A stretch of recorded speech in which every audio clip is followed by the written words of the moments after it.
Welcome to Getting Real with John Natale, episode number 9. Can't believe we're here, but we are here at episode 9 to talk about personal habits. Personal habits are of vital importance when it comes to having a successful career in business and especially in real estate. In real estate, it is extremely hard to deal with all the stress, all the worry, all the anxiety, everything that goes on with our career as real estate professionals. So having extremely disciplined personal habits helps you get through those stressful times and creates normalcy and builds a system into your life. One of the hardest things to do in this business, in my opinion, is to always be in reaction mode. And I find agents that don't stick with some sort of guideline and system for their personal habits have a really, really tough time dealing with all that. I can't believe we are here at episode 9 already, and I can't say how thankful I am for every single person listening to this right now, for tuning in, giving my voice, my message an audience, and continuing to share the podcast, share our YouTube, share in our mission to redesign and change the real estate industry.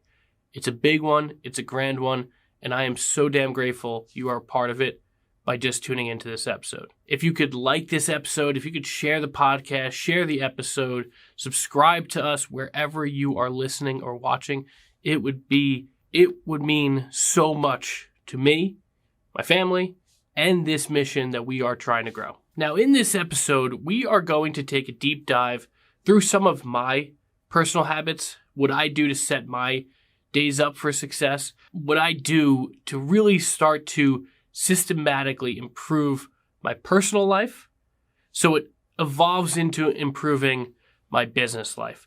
And that's where personal habits really have their biggest effect, is they give some normalcy and some system to your life so you're not always in reaction mode.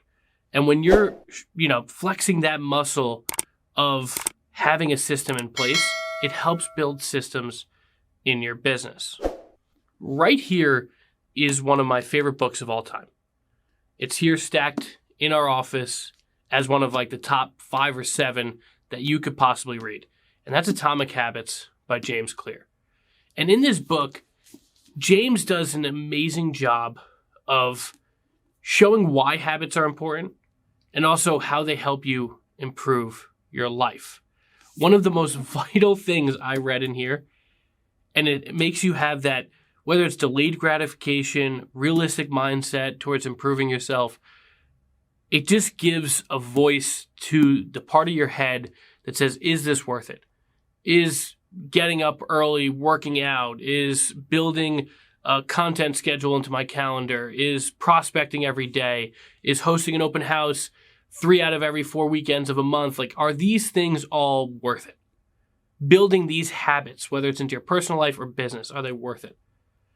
And there's the one quote in there that if you get 1% better every day, 1% better every single day, at the end of the year, you will be 37 times greater than where you were a year before. So think about that in terms of your content and content creation.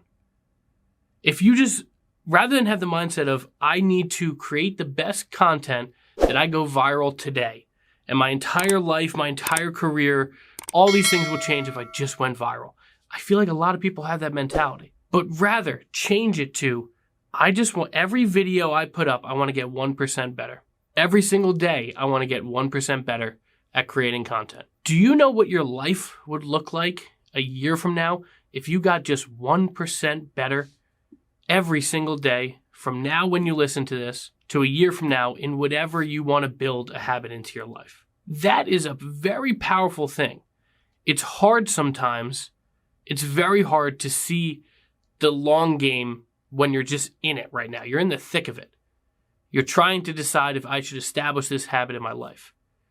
However, knowing that scientifically you will be 37 times greater than where you are now if you build it in and just improve 1% every day. It doesn't mean get twice as good every day. It means 1% better every single day. I remember for me, when it came to content creation, building that into be a habit in my life. So I made sure I made content, created content, posted content, explored new channels, did all these different things. I saw a video back in probably about the springtime of 2023 that said, imagine what your life would look like if you went all in on this today. Imagine what it would look like 4 months from now or 6 months. I think the example actually followed James Clear's book. If you went all in today, what it would look like a year from now. And that was a big reason I went all in on creating content starting June 1st of 2023.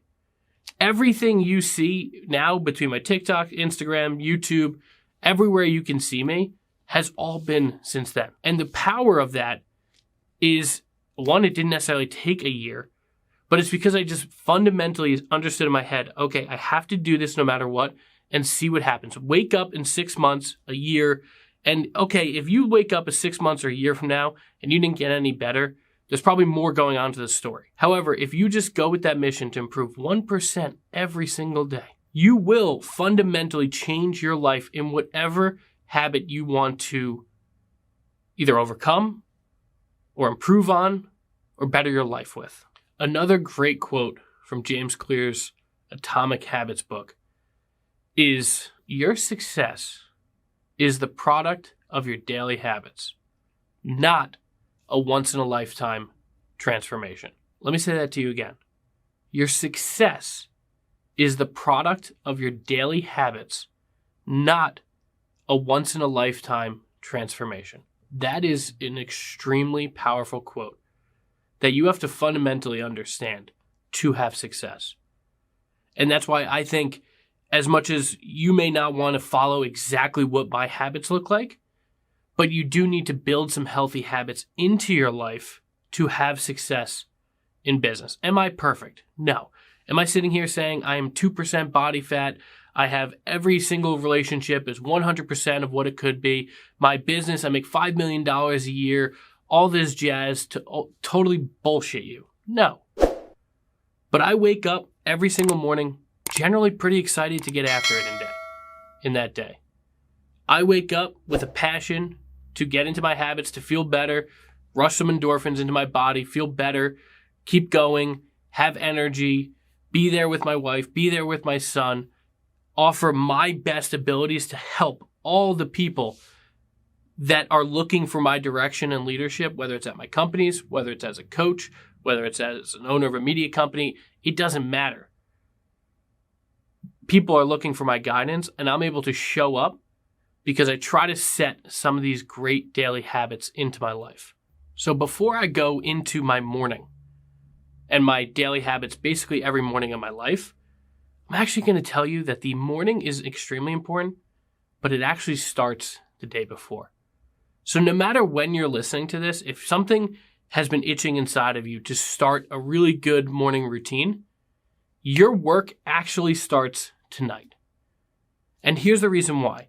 If you have the best intentions to have a great morning routine, work out, get up, cold plunge, take a cold shower, get in a sauna, doesn't matter how crazy of a morning, do 15 minutes of yoga, doesn't matter what exactly that morning routine is. What matters is how you set up that day the night before. So if the night before you have 6 glasses of wine, you have McDonald's for dinner, you have cake right before you go to sleep, you're scrolling your phone all night, you're dealing with stressful situations at work, you're probably not going to wake up the next morning with any sort of energy to do anything you might have set your mind for the day before. And I know those are all extreme examples. But let's talk about some of the things I do the night before every single night to get into a good headspace for the next day. The first most important thing is to not eat within a few hours of bedtime. Give your body some time to digest its food before you go to bed. This, I know, is outside of the scope of real estate professionals, but it will help you in your life. So do not eat within a few hours of bedtime. Make sure you give your body time to digest. Try to very heavily limit sugar within a few hours or caffeine within a few hours of bedtime. You want your body to get into that circadian rhythm when you're sleeping. You want that deep sleep that's truly and utterly restful, where you wake up feeling recharged, refreshed, and ready to go after it. So eating too close to bedtime, eating sugar, drinking caffeine, doing any of these things could really, really affect your next day. One of the next most important things is to make sure your phone goes on some sort of either black and white mode or totally off within an hour of bed. So for me, at 7:45 p.m., my phone goes on sleep mode, do not disturb, and it's on black and white. So even if I'm looking at it, that blue light is not coming through. You should try to limit your screen time very close to your bedtime. I try to at 7:45, and even before that, I usually actually am away from my phone outside of periodically checking it. I do not try to be endlessly scrolling on my phone at night. And I know that's a huge time a lot of people do. That might be the only time of the day they get to kind of relax and unwind, and I get that. However, it's not good for your body to go into that circadian rhythm and get into that deep sleep of restful sleep that really helps propel your next day. So tuning your phone down, at least putting on black and white, taking out that blue light from your eyes so you can then usually fall asleep pretty quickly and pretty restfully. Outside of that, so I look at the next day. So if it's Monday, I'm looking at Tuesday, and I'm looking at my time-boxed schedule and saying, okay, what do I really need to get done? I make my to-do list, my power list for the next day, things I need to get done and things I'd like to get done for that next day. I have a weekly to-do list, things that are very mandatory that have to get done this week, but might not be like a necessary, okay, it needs to get done Tuesday thing. And then I also have my daily to-do list, and they're both on my phone. So I prep all of that, my schedule, my to-do list. I get everything the night before. And do you want to know why? And I heard this a while ago. I didn't always do it this way. I used to wake up in the morning and then do my to-do list. When you prepare yourself mentally the night before, as you're sleeping, and I saw the effect of this, subconsciously, you're already playing with some of those things in your head. And I think it helps me become more creative in life, better problem solver in life, because you're not waking up and thinking about, okay, I got to do my to-do list. It's already done the night before, and you're subconsciously, as you're sleeping, thinking about some of those things that need to get done the next day and preparing your brain for them as you rest. So try it out. Try getting your to-do list and your schedule all set the day before. My schedule I usually map out on Sunday for the entire week. And so that at the nighttime, it's really just a check-in, like, okay, am I actually still going to have that coaching call? Did someone need to reschedule? The listing consultation, the time with my family, whatever is in your schedule for that next day, just kind of reviewing it. And then lastly, in my journal and where I journal in the morning, I have a space at the bottom of each page to write down 3 wins from that day. So in the morning, I'll journal, but at night, so preparing for the next day, I will write down 3 things of where I either was vulnerable, I was disciplined, I accomplished something happened that for my son, something happened for my wife, how we found 3 wins in that day.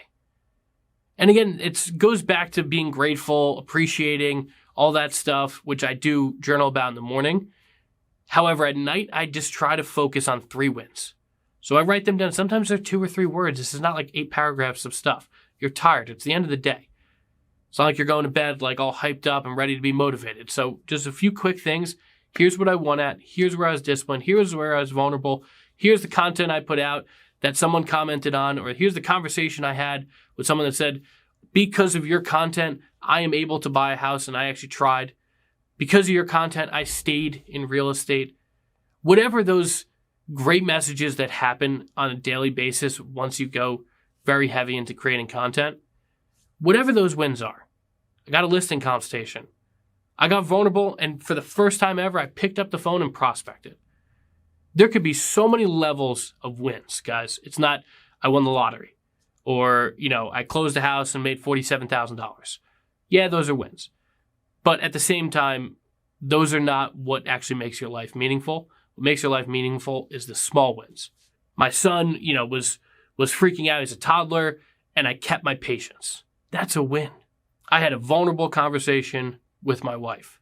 That's a win. I had a great team meeting where we shared what we need to do to win in this very difficult, hard market. That's a win. These are the small things that if you celebrate every single night, again, you will go into a very restful state. You're planned for the next day. You're celebrating your wins from the day before. You're grateful for things in your life, and then you are going to bed. And that restful sleep, no matter what it looks like, will be much better if you set up those nightly habits before the morning routine. Now let's talk about my morning routine. So we just set up a great nightly routine to hopefully have very restful sleep. I am one of those I'm telling you right now, I am one of those people that wakes up at 4 a.m. on the dot, basically every single day, sometimes 3:59. And I understand people will say, oh my God, he's one of those crazies. I'm not dealing with this. Automatic turn off. And I get that. I do. However, I also go to bed at about 8:30 at night. So I do still get 7.5, 8 hours of sleep every single night of my life, even though I wake up at 4 a.m. So I'm not one of these people that says, grind until 11, 12 o'clock, give yourself 3-4 hours of sleep and then get up and then get after it. Yes, I wake up early, but you're going to see why I wake up early as I talk about some of these habits. Once my alarm goes off at 4, I'm typically up at the same time as my alarm because I'm doing this for a long time. The first thing I do is put on clothes to work out, and I head downstairs in our house where we have a little bit of a home gym. Peloton, some weights, some yoga mats, all that type of stuff is set up downstairs. I go downstairs and I meditate right away for 20 minutes. 20 minutes of utter silence to let myself be mindful in the moment, try to find some peace. A lot of the time, I still, even at that point in the morning, have thoughts running through my head. It's just the type of brain I, have. But being able to be in peace, quiet, in a restful state still in some degree, and be in that mindful meditation for 20 minutes is a powerful start to the morning. Right after meditating, I work out. Usually anywhere from 20 to 45, maybe an hour of physical activity, whether it's the Peloton, whether it's a Peloton strength workout, yoga, all different things. I have a variety of what I do physically to work out. However, I do work out most days of the week. I would say anywhere from 5 to 7 days of the week is I do go from meditation straight into some sort of physical exercise. After I exercise, I head back upstairs, I take a shower. After I shower, I do my journaling. So I write down what happened the day before. I think, and this might be a little crazy of me as well, I think it will be a powerful thing for whatever my next generation looks like. Right now we have one son. For them to have an entire record of what was going on in my head ever since I was about 25 years old for the rest of my life.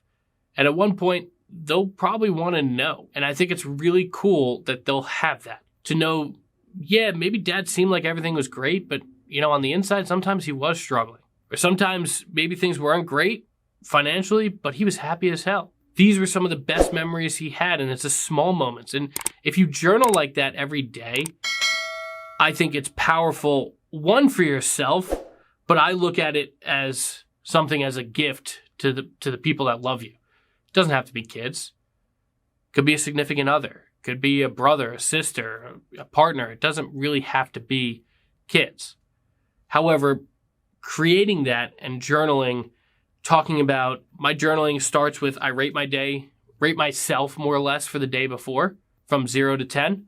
On 10 being I had the best day of my life, and 0 being like I'd maybe not want to unlive myself, but 0 being it was a really harsh day. And that's where you start to see sometimes, it's powerful to go back to some of the really hard times of your life and read about where you were. And you think now is hard, but for us, remembering when we lost a baby through miscarriage, going back to some of those really hard times of life a few years ago to really say, okay, this isn't that bad.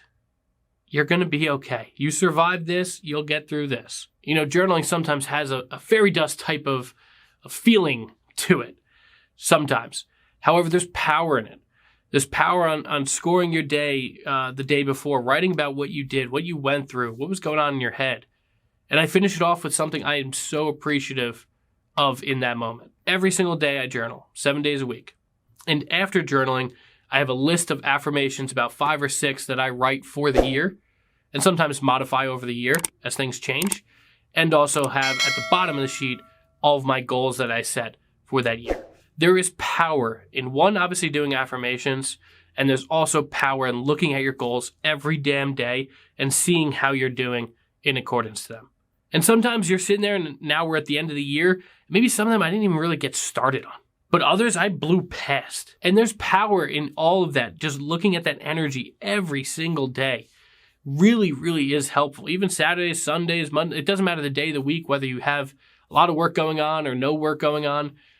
Looking at your goals every day, reading some affirmations out loud helps build a better life. It really does. And I know a lot of people knock it nowadays. You don't need to do it. It's not the only reason someone's successful by any means. You can't just read 5 affirmations and expect 20 people to call you today to be like, oh my God, you read an affirmation. You read an affirmation. I want to buy and sell a house with you. You are the best person to help me buy or sell a house because you read affirmations. No, but it sets your day up for success. So I journal, I do my affirmations, I look at my goals, I pray to God for several minutes. I ask him to bless me. I ask him to show me the right path to be the best version of myself for that day. And I add in whatever else is going on in my life that I need help with. Every single day has the journaling, affirmations, prayers, and then on top of that, I also do some Italian work on Duolingo. I think just stretching your brain a little bit. I don't have a real motivation for learning Italian. My whole family, I'm 100% Italian. My wife's 100% Italian. Speak Italian in her family, some in mine. However, it's not like I'm moving to Italy and I need to know Italian.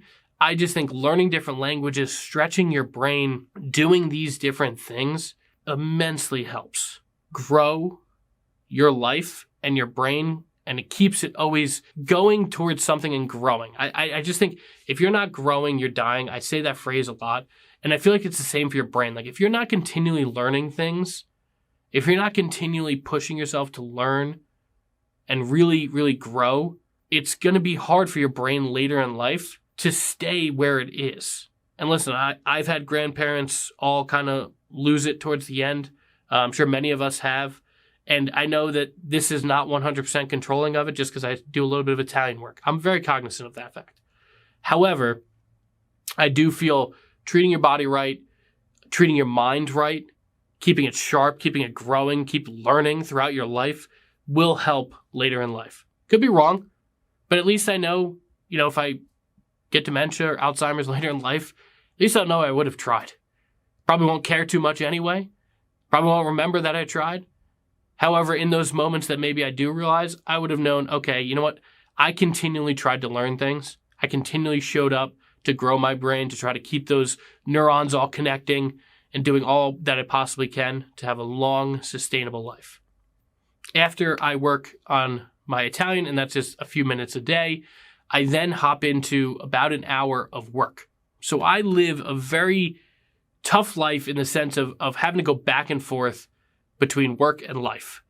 So I try to counter that by having an hour each morning to get some of that busy work. And usually it's by 6 a.m. So 6 to 7 a.m. is typically my time to get an hour's worth of busy work or whatever, catching up on emails, replying to people on social media, doing all that type of stuff is all done very early in the morning for me before I go out and do my day. I find that I'm much more effective because I got all that work done.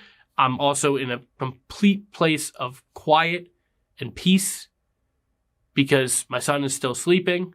My wife might be working out or getting ready for work herself. So I'm able to actually sit down and do 45 minutes to an hour of actual work. So the reason I get up early, I could just wake up at 5 rather than 4 and have the exact same morning routines. But I build in an extra hour of work by getting up that early. And that's why it's very important to me to be up at 4 a.m. So I have this hour of work in which I usually conclude, I make breakfast, get my son up, get him ready to either go to school or for a nanny to come. And then from there, I'm into my workday. And so by 7 a.m., guys, the night before, I set up my day for success. I tuned my phone down. I read for a while instead of watching social media.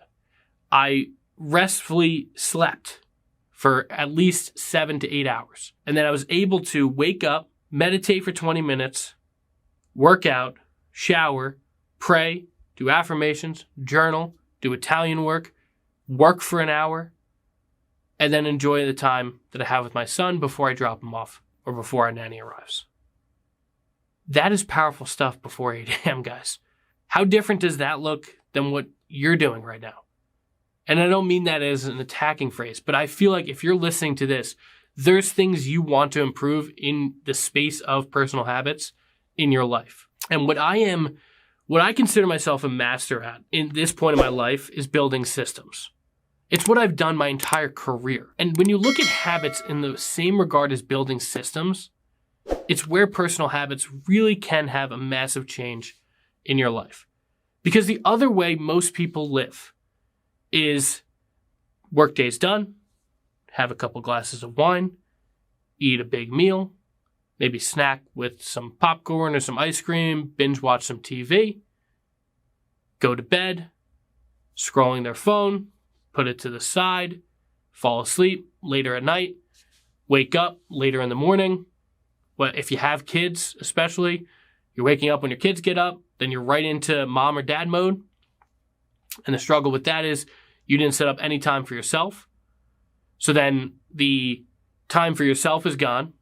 And then maybe you have school drop off. Maybe maybe you have childcare, whatever that's going on.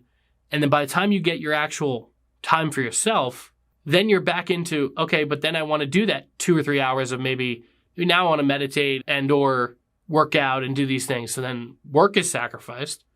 Or you say, okay, you know what? Now it's time to work. And you don't get to set up those habits that really actually make you feel joy throughout the day. Like after doing all of that, the immense amount of endorphins that are running through your body is powerful. And it keeps you going. And it makes you wake up, like when you set up your night that way and you live a day like that, the next morning you're up after, it snowballs from there where you just want to keep feeling good. And this is not to say you can't ever have a glass of wine a night. You can't ever have a donut after dinner. Trust me, I've eaten more than my share of donuts in life. However, setting up your day for success starts with the habits from the night before. And it also starts, I think, especially if you have a family. If you're 22 years old, you don't have any kids, and you don't have a significant other, you're completely by yourself, you can have whatever habits you want because you probably have more time. However, if you want to have time with your family, enjoy that time with your family, it is of vital importance to have really strong habits for yourself and for your mind to then lead into success for business. Because it's a lot easier, in my opinion, to be super disciplined with these habits, which will lead to discipline and vulnerability and all the great things I talk about that lead to happiness in your business. Because if you are then, again, by 8 a.m., you've worked out, meditated, journaled, did all the things that I said that I do, and by 8 a.m., you are feeling ready for it. When the client calls with an issue, you're not thrown off. You've already been at it. You've been going after it for the last few hours.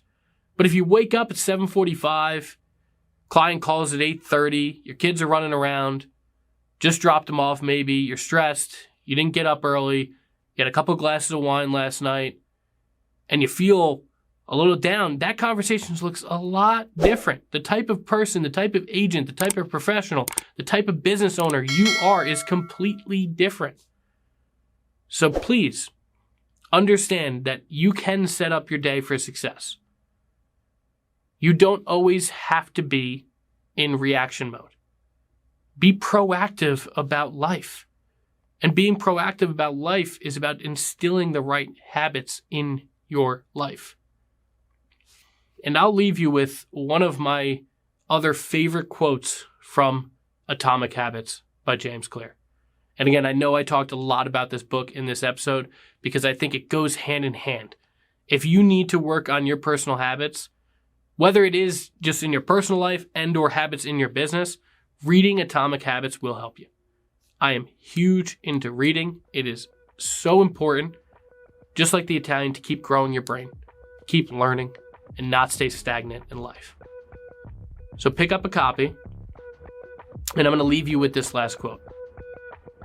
You do not rise to the level of your goals. You do not rise to the level of your goals. You fall to the level of your systems. You do not rise to the level of your goals. You fall to the level of your systems. Build the right systems in your life. It will lead to you building the right systems in your business, and it will lead you to build the right systems to be happy and feel joy.